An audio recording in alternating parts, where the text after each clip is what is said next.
মিলাদ কি? অনেকের মতে পড়া যায়, আবার অনেকের মতে মিলাদ পড়া যায় না। অনুগ্রহ করে সঠিক ব্যাখ্যা জানাবেন। মিলাদটা রাসূলের যুগে ছিল না। মিলাদ মানে জন্ম, মৌলুদ থেকে মিলাদ। তখন এই মিলাদটা রাসূল করিম সাল্লাল্লাহু আলাইহি ওয়াসাল্লামের জন্ম বৃত্তান্ত। এই জন্ম বৃত্তান্তের যে সিস্টেম আমাদের দেশে উপমহাদেশে চালু হয়েছে, কতগুলো লোক এক জায়গায় বসে তারপরে সব দাঁড়াইয়া এনাবি সালাম আলাইকা কোরআন সুরে সমস্বরে একযোগে পড়লো, এইটা রাসূলের যুগে ছিল না। এটা সাহাবায়ে কেরামের যুগে ছিল না। এটা তাবিঈনদের যুগে ছিল না। এটা তাবিঈনদের যুগে ছিল না।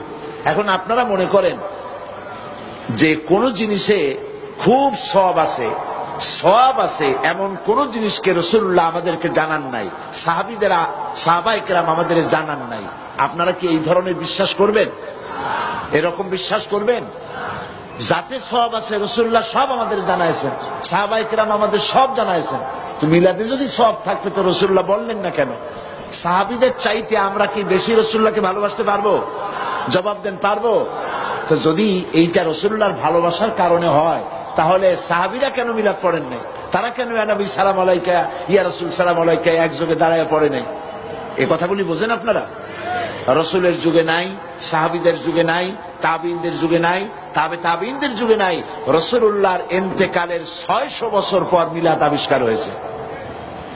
এইরকম একটা সুস্পষ্ট বিদআত মুসলমানদের পালন করা উচিত নয়।